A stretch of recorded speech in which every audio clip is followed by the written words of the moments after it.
नमस्कार शिक्षार्थियों, आज के इस डीएलएड प्रोग्राम में आप सभी का स्वागत है।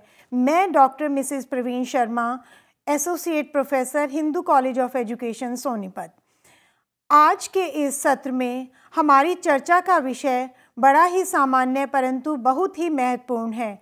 विषय है कक्षा कक्ष में बातचीत का महत्व। जी हाँ, जब शिक्षण अधिगम प्रक्रिया हो रही है उस समय बातचीत होना बड़ा अटपटा लग रहा है, परंतु वास्तव में शिक्षण अधिगम के प्रोग्राम को बातचीत और भी रोचक और भी दिलचस्प और महत्वपूर्ण और समझने में लाभकारी होती है। कैसे, आइए चर्चा करते हैं। बातचीत का क्या अर्थ है? बातचीत का संबंध उच्चारण से है, यानी हम कक्षा कक्ष में शिक्षक के रूप में पढ़ाते हुए जब भी कोई सामग्री है उसका बोलकर ही प्रस्तुतिकरण कर रहे हैं, उस उच्चारण से ही बातचीत का संबंध है।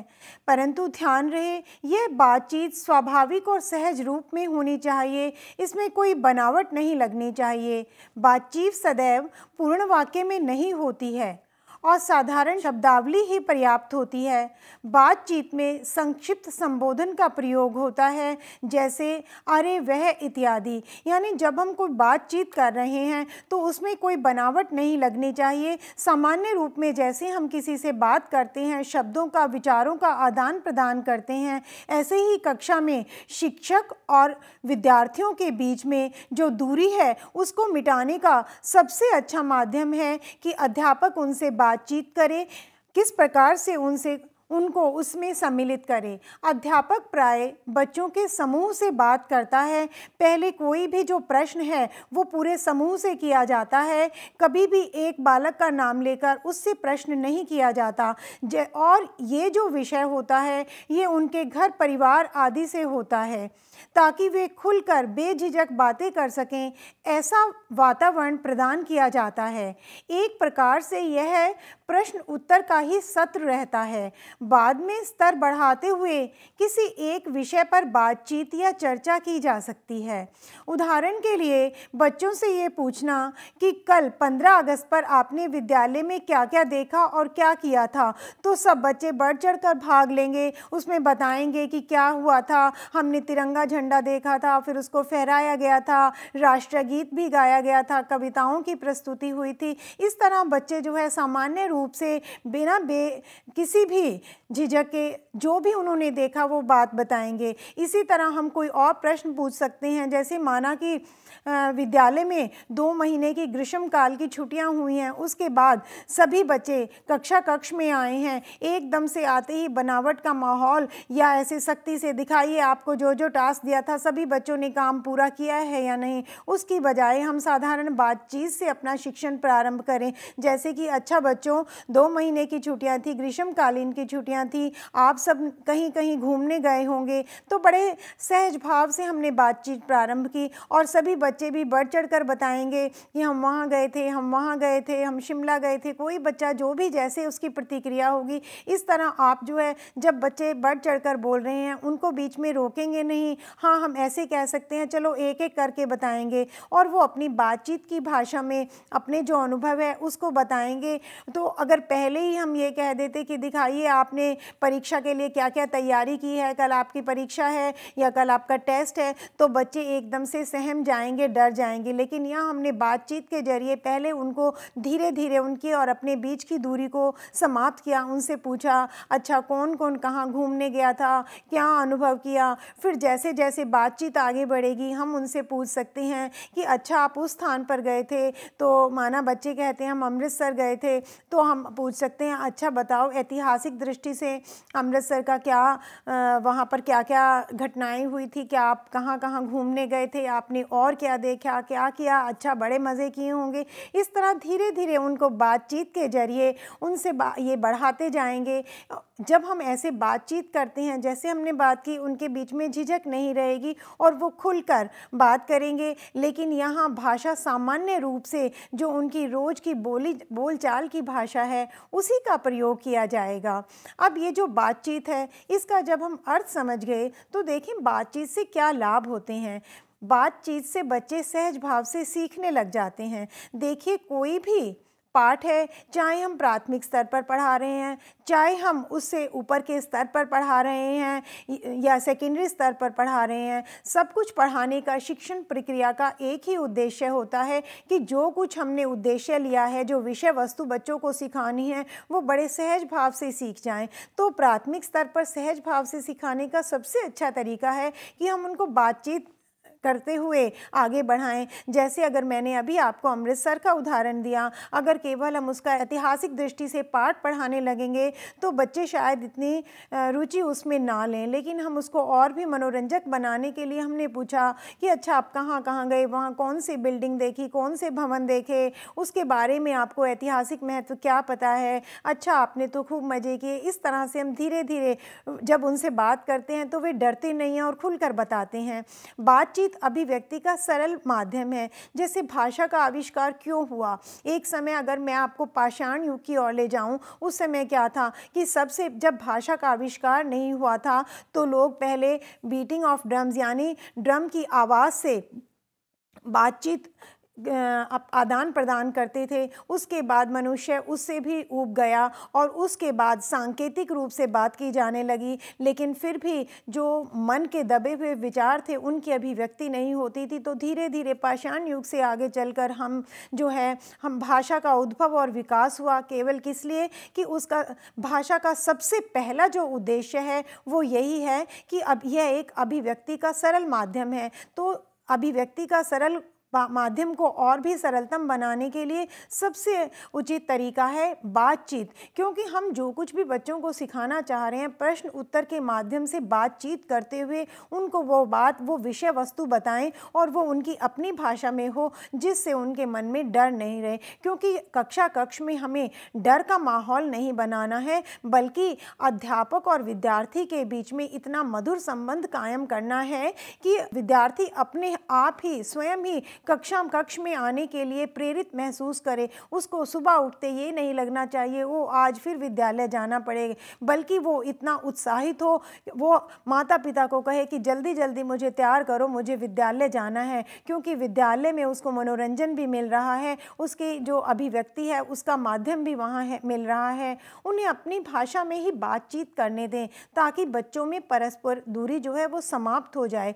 केवल अध्यापक और विद्यार्थी की ही दूरी नहीं होती, कई बार बच्चों में छोटे छोटे ग्रुप, छोटे छोटे समूह जिसको क्लिक्स भी कहते हैं वो बन जाते हैं और किसी ना किसी आधार पर उनमें एक तरह से गुटबंदी हो जाती है। एक अच्छे कक्ष में जब हमें प्यार का सौहार्दपूर्ण माहौल बनाना है तो हमें उस गुटबंदी को समाप्त करना है। वो कब समाप्त होगी? जब बच्चों में आपस में एक तरह से सामंजस्य स्थापित होगा, उनमें किसी भी प्रकार की किसी भी आधार पर दूरी ना हो। तो जब हम सभी बच्चों को बराबरी दे रहे हैं, बराबरी का उनको महत्व दे रहे हैं, सभी से बातचीत कर रहे हैं, किसी भी प्रकार का भाषा के आधार पर या किसी भी और आधार पर हम उनमें जो है भेदभाव नहीं कर रहे, तो बालकों में आपस में दूरी समाप्त हो जाती है।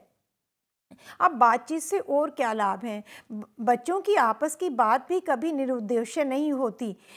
जब वो आपस में माना कि केवल खेल का ही जो है पीरियड है, या केवल वो रिसेस में खाना ही खा रहे हैं, या वो जो है ग्राउंड में खेल रहे हैं, वहाँ भी अगर उनकी कोई बातचीत होती है उसका भी कोई ना कोई उद्देश्य होता है।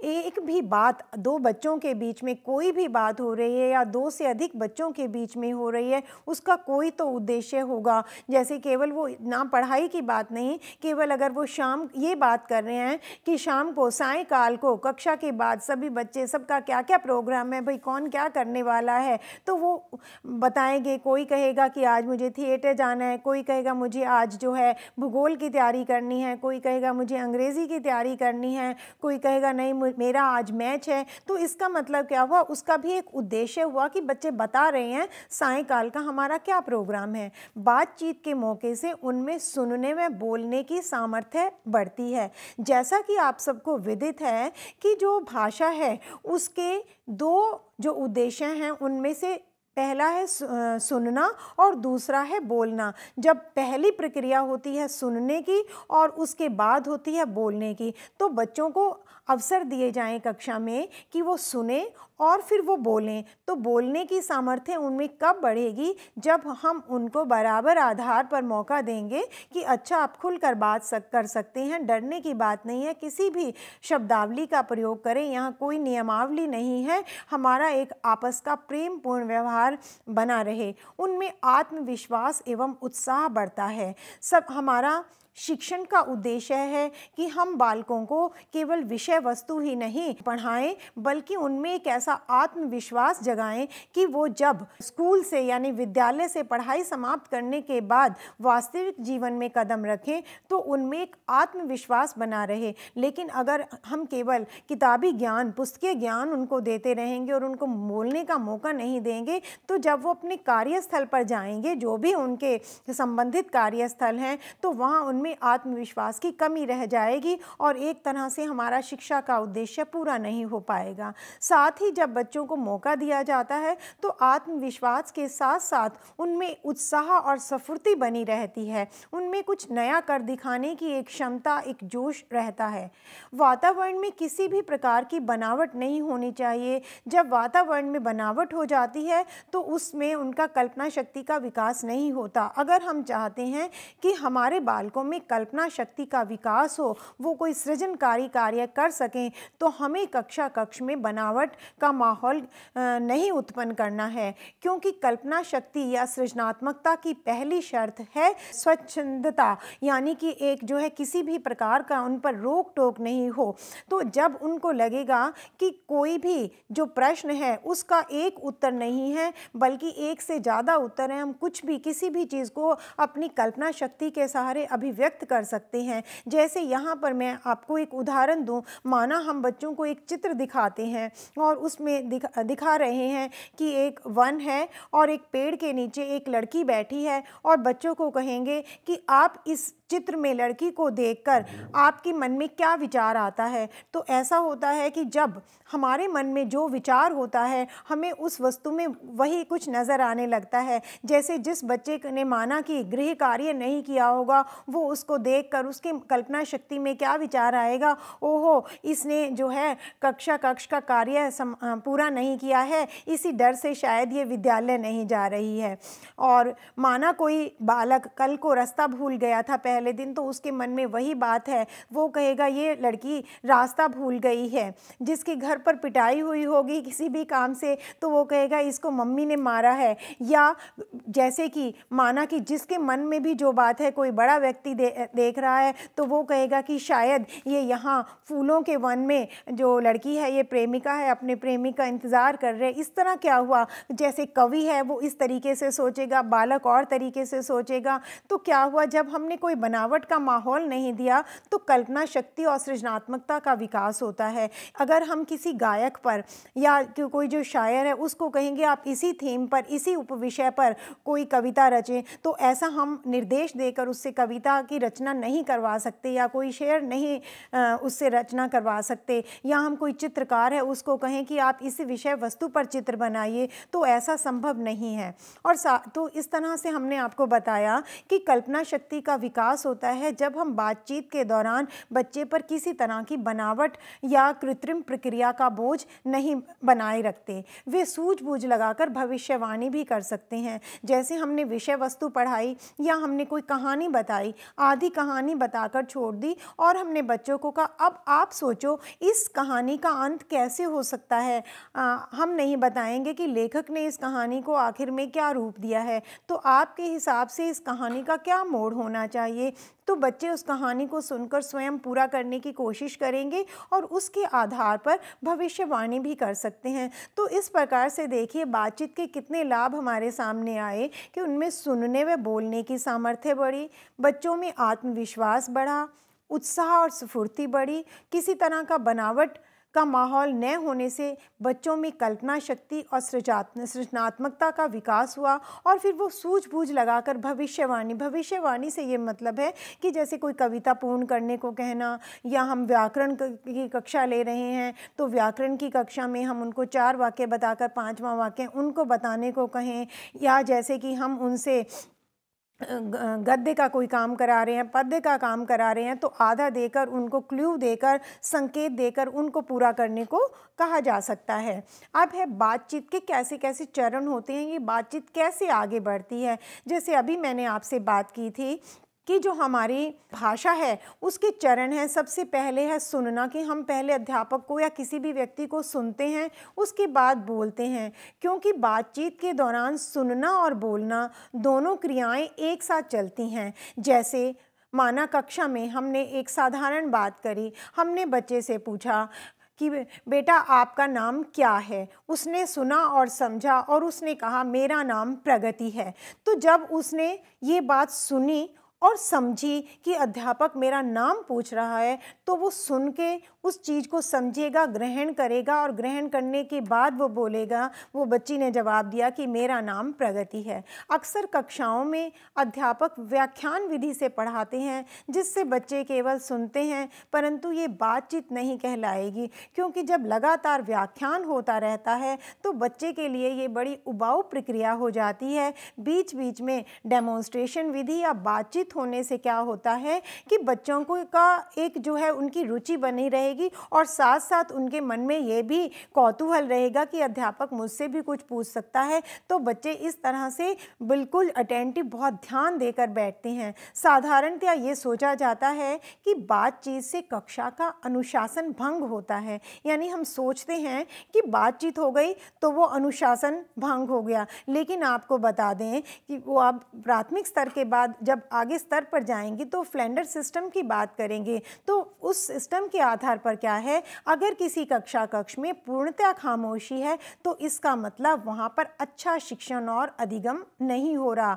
क्योंकि अगर हम शिक्षण के सूत्रों की बात करें तो उनमें से एक सूत्र है कि पूर्णतया खामोशी होना अच्छे शिक्षण अधिगम की निशानी नहीं है। इसका मतलब क्या है कि बालक डर से बैठे हैं और आप व्याख्यान करे जा रहे हैं, बच्चों को कोई रुचि नहीं है, उसमें उनकी सिर्फ इस बात में ध्यान है कि 40 मिनट तक डर कर बैठे रहना है, 40 मिनट बाद घंटी बजेगी और वो हो करते हुए बंदरों की तरह सारे बच्चे बाहर निकल आएंगे, क्योंकि वो बहुत ही ऊब गए हैं। तो पूर्णतया खामोशी होना भी कक्षा की एक अच्छी निशानी नहीं है। इसका मतलब वहाँ शिक्षण हो रहा है और अधिगम नहीं हो रहा। जहाँ शिक्षण हो रहा है, अधिगम नहीं हो रहा, तो इसका मतलब वहाँ पर कुछ भी पठन क्रिया नहीं हो रही है। यदि हम प्राथमिक स्तर की बात करें तो इस बातचीत का महत्व इतना अधिक है जिसे नकारा नहीं जा सकता। यानी कि अगर जो है उच्च स्तर पर हम कोई व्याख्यान विधि से पढ़ाना चाहें कुछ विषय वस्तु को तो वो फिर भी संभव है,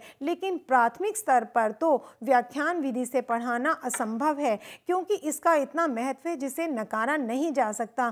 क्योंकि बच्चों का जो रुचि है, बच्चों की दिलचस्पी बनाए रखना आवश्यक है, उनको बीच में अपने वार्तालाप में सम्मिलित करना आवश्यक है, नहीं तो क्या होगा, वो इतने ऊब जाएंगे। जैसे हमने अभी शिक्षण अधिगम के और सूत्रों की बात की, उसमें से एक मुख्य सूत्र है अध्यापक और विद्यार्थी के संबंध। यानी कि अध्यापक और विद्यार्थी के संबंध ऐसे होने चाहिए कि उनमें एक आपसी सौहार्द का, एक प्यार का संबंध बना रहे, जिससे कि विद्यार्थी जो है अध्यापक का आदर तो करें, लेकिन अध्यापक से इस बात पर ना डरें, एक अनुशासन की एक सीमा तो बनाए रखें, परंतु डरे डरे ना रहें कि अगर मैंने प्रश्न पूछ लिया तो अध्यापक नाराज़ हो जाएगा, ऐसा उनके मन में भाव नहीं रहना चाहिए। और ये तभी संभव होता है जब बच्चे अध्यापक से अपनी बातचीत जारी रखते हैं। इससे क्या होता है, बच्चों की व्यक्तिगत, आर्थिक और सामाजिक समस्याओं की जानकारी मिलती है और उनके लिए उपयुक्त शिक्षण विधि निर्धारित करनी संभव हो जाती है। देखिए, आपसे हम यहाँ कहना चाहेंगे कि बच्चों में व्यक्तिगत विभिन्नताएं होती हैं। जैसे जो बुद्धि है उसका स्तर अलग अलग होता है। कुछ बच्चे सामान्य गति से सीखते हैं, कुछ जल्दी सीख जाते हैं और कुछ धीरे धीरे सीखते हैं। तो इसलिए हमें ये जानना आवश्यक है कि कक्ष में जितने भी बालक बैठे हैं उनका जो मानसिक स्तर है वो कैसा है, आर्थिक स्तर कैसा है, वो कौन सी भाषा को समझते हैं, उनकी क्या क्या सामाजिक समस्याएं हैं। क्योंकि जब हम जिन बच्चों के साथ कक्षा कक्ष में निर्वाह करते हैं, उनके समस्याओं का जानना हमें अति आवश्यक है। बच्चों को बातचीत के अधिक अवसर दिए जाने चाहिए, जिससे उन्हें प्रोत्साहन मिलता है और उनमें आत्मविश्वास भी बढ़ता है, क्योंकि शिक्षण के सूत्र के अनुसार हमें केवल बालक को विषय वस्तु ही प्रदान नहीं करनी है, बल्कि उसको प्रोत्साहित करना है कि उस विषय वस्तु का सार समझकर वो एक तरह से उसको आलोचनात्मक रूप से पढ़ें। जरूरी नहीं है कि जैसे पढ़ा दिया जाए उसको ग्रहण किया। उनसे पूछा जाए कि जैसे माना कि आपने उदाहरण के लिए उनको हार जीत कहानी पढ़ाई और जिसमें ऐसा है कि उसमें वो बाबा भारती का जो घोड़ा है डाकू वो लेकर चला जाता है धोखे से, तो वो उसको कहता है कि किसी के साथ ऐसा मत करना, नहीं तो सबका जो दया करने से विश्वास उठ जाएगा। तो इस तरह फिर बच्चों से कहा जाए कि आप इस बात से क्या समझे। तो जब हम कहानी सुनाकर हमने उसकी नैतिक शिक्षा भी दे दी, फिर हमने बच्चों को अवसर दिया। अगर हम पहले उसकी नैतिक शिक्षा, नैतिक बल की बात ना करें, बच्चों से पूछें आपको क्या प्रोत्साहन मिलता है, आपके हिसाब से क्या होना चाहिए। या हमने कोई प्रेमचंद की कहानी, जैसे उदाहरण के लिए पंच परमेश्वर कहानी सुनाई और उनसे पूछा क्या जो न्याय किया गया आप उससे सहमत हैं या आपके हिसाब से क्या होना चाहिए। तो बच्चे बढ़ चढ़कर बताएंगे नहीं, मैं ऐसे होना चाहिए था, ऐसे होना चाहिए था। तो इस तरीके से आप जो है बीच में चुप हो जाएं, फिर देखें बच्चे क्या बता रहे हैं। इससे उनमें आत्मविश्वास बढ़ता है, क्योंकि शिक्षण का ये सूत्र भी हमें ध्यान में रखना है कि बच्चों में आत्मविश्वास बढ़ाना है। वे डरे हुए नहीं रहते और विद्यालय आने से भी कतराते नहीं हैं, क्योंकि हमारे सामने एक ये भी समस्या है कि बच्चों का नामांकन हो जाता है और उसके बाद जल्दी ही वो ड्रॉप आउट हो जाते हैं, यानी विद्यालय छोड़ देते हैं, पढ़ना बंद कर देते हैं, क्योंकि उसमें उनकी दिलचस्पी नहीं रहती। तो अगर हमें इस समस्या से भी निपटना है कि नामांकन के साथ साथ ड्रॉप आउट ना हो, सभी बच्चे, जितने बच्चों का स्कूल में नाम लिखाया गया है वो सभी शिक्षा पूरी करने से पहले विद्यालय ना छोड़ें, तो इसका मतलब हमें ऐसा माहौल बनाए रखना है कि वो विद्यालय आने से कतराते नहीं, बल्कि भाग भाग कर आएँ कि उनको उनमें आनंद मिल रहा है।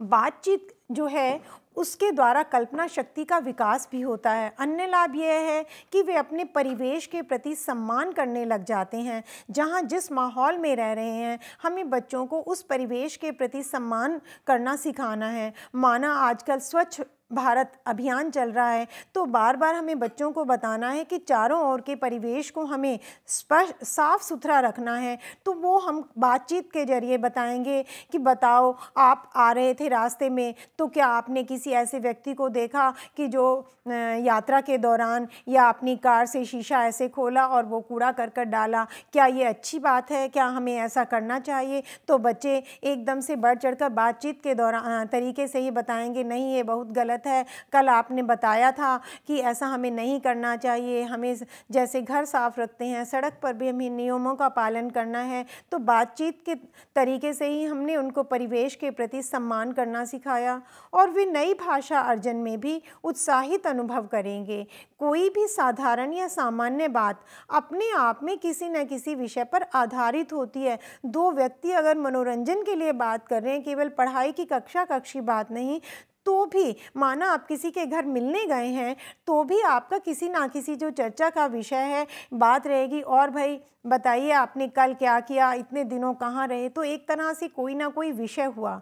हम अक्सर बच्चों की तर्क शक्ति, कल्पना शक्ति और भविष्यवाणी करने की सामर्थ्य की अवहेलना करते हैं। जैसे हम बातचीत कर रहे हैं, अपने दोस्तों में बैठे हैं, जब बच्चा कुछ बोलने लगता है तो हम उसको रोक देते हैं कि बड़ों के बीच में नहीं बोलते, लेकिन हमें ऐसा नहीं करना। अगर हम अध्यापक से ये आशा लगाते हैं कि वो बच्चों की शक्ति को, कल्पना शक्ति को विकसित करे, तो हमें घर में भी एक ऐसा माहौल देना है कि बच्चों को कहें हाँ बताइए, आप बताइए, आपके जैसे हमने जो भी मुद्दे पर बातचीत प्रारंभ की हुई है कि आपके हिसाब से क्या होना चाहिए। इससे बच्चे भी अपना तर्क देने लगते हैं, चाहे वो किसी भी सामाजिक उसकी बात होती है या राजनीति की बात होती है या सफाई मुद्दे की बात हो रही है, जो भी बात हो रही है उसके बारे में बच्चों का भी तर्क जो है उसका हमेशा स्वागत करना चाहिए। इसी तरह से कक्ष में भी कल्पना शक्ति का विकास तभी होता है जब हम विद्यार्थियों को बताएं किसी का भी जो उत्तर है वो गलत नहीं है, अपने अपने तरीके से बताइए। और अगर हमने बताना भी है तो हम बच्चों को कहेंगे नहीं, इसका जो समस्या का हल ऐसे नहीं, ऐसे किया जाएगा, तो उससे बच्चों का प्रोत्साहन बना रहता है। अब बातचीत के अवसर कैसे प्रदान करें? आप कक्ष में एक स्थिति उत्पन्न कराएंगे, डाकघर, बैंक, रेलवे स्टेशन आदि का दृश्य उत्पन्न कराएंगे, टूर पर ले जाएंगे, पिकनिक पर ले जाएंगे और बच्चों को वहाँ की कार्यवाही, जैसे हमने बच्चों को हम रेलवे स्टेशन ले गए और उसके बाद आकर हमने उनसे पूछा आपने कल क्या क्या देखा। सीधा ये नहीं कि रेलवे स्टेशन पर प्रस्ताव लिखिए, रेलवे स्टेशन पर क्या देखा, अच्छा आपने क्या देखा, खिड़की पर क्या था, टिकट कैसे कट रहे थे, कौन कौन कहाँ जा रहा था। इस तरीके से बच्चे सारा का सारा चित्र खींच देंगे, क्योंकि कक्ष में अध्यापक को वर्णन नहीं करना, चित्रण करना है। चित्र दिखाकर उन पर चर्चा करना है। चित्रों पर बातचीत करने से उनकी सृजनात्मकता एवं विश्लेषणात्मक क्षमता बढ़ती है। जिस और बालकों का ध्यान नहीं गया, शिक्षक उनके बारे में प्रश्न करके उन्हें सिखा सकता है और बारीकी से अवलोकन कैसे किया जाए ये भी बता सकता है। इससे बालकों में ढूंढना, उनके बारे में तर्क करना, कल्पना करना, अनुमान लगाना इत्यादि क्षमताएं बढ़ती हैं। भविष्यवाणी करना, चीज़ों और घटनाओं को अपने अनुभवों से संबंध बढ़ाने के लिए प्रेरित किया जा सकता है। कहानी, नाटक, कविता के माध्यम से भी बच्चों को कहानी सुनाकर कहें, अच्छा उस पर बातचीत करें, इससे उनमें जिज्ञासु प्रवृत्ति का विकास होगा। साथ ही कहानी सुनाने वाले का तरीका ऐसा हो कि बालकों की कल्पना शक्ति विकसित हो और स्वयं भी कहानी पूरी करने में आत्मविश्वास बढ़ा सकें। नाटक द्वारा भी बातचीत करके बच्चों में भाषाई विकास संभव है। कविता गायन द्वारा भी अर्थ समझाते हुए बातचीत की जा सकती है और उनका ज्ञान एवं मनोरंजन दोनों संभव है। तो इस प्रकार से हमने देखा कि अगर हमने बच्चों में बातचीत को विकसित करना है तो हम उनको टूर पर ले जा सकते हैं, पिकनिक पर ले जा सकते हैं, या पहले दिन हम उनको बैंक लेकर गए और फिर हमने बच्चों को आके कक्ष में कहा कि सारे यहाँ पर इस फर्नीचर को ऐसे लगाओ जैसे आपने बैंक में देखा, और अपने अपनी भूमिका निर्धारित करो, कौन मैनेजर की सीट पर बैठेगा, कौन ग्राहक बनेगा, कौन गेट पर खड़ेगा, कौन बंदूकधारी बनेगा। इस तरह बच्चे खेल खेल में नाटक भी तैयार करेंगे, वैसा ही कक्ष का फर्नीचर तैयार कर देंगे और बैंक की सारी जो प्रक्रियाएँ देखी उसको यूँ का त्यों लिख देंगे। या हम कहानी के माध्यम से बातचीत करेंगे और बातचीत के माध्यम से ही बच्चों को प्रस्ताव लिखना भी सिखा दिया, कहानी पूरी करनी भी सिखा दी, और अगर व्याकरण की बात करें तो वो भी हमने सिखा दिया, और हमने कविता के माध्यम से उनमें देशभक्ति की भावना भरनी है वो भी सिखा दिया, या सामाजिक मुद्दे जैसे स्वच्छता अभियान या और भी जो हमने सामाजिक मुद्दे पर बातचीत की उसके माध्यम से हमने उनमें प्रोत्साहन, आत्मविश्वास सिखाया और विषय वस्तु का भी पूरा का पूरा ज्ञान प्रदान किया। तो इस बात से स्पष्ट होता है दोस्तों, आप सहमत होंगे, सभी विद्यार्थी जिन्होंने भी इसको सुना, आप सब सहमत होंगे कि किस प्रकार बातचीत के माध्यम से हम विषय वस्तु का भी ज्ञान दे सकते हैं और विषय वस्तु को रोचक और दिलचस्प और प्रभावशाली बना सकते हैं। धन्यवाद।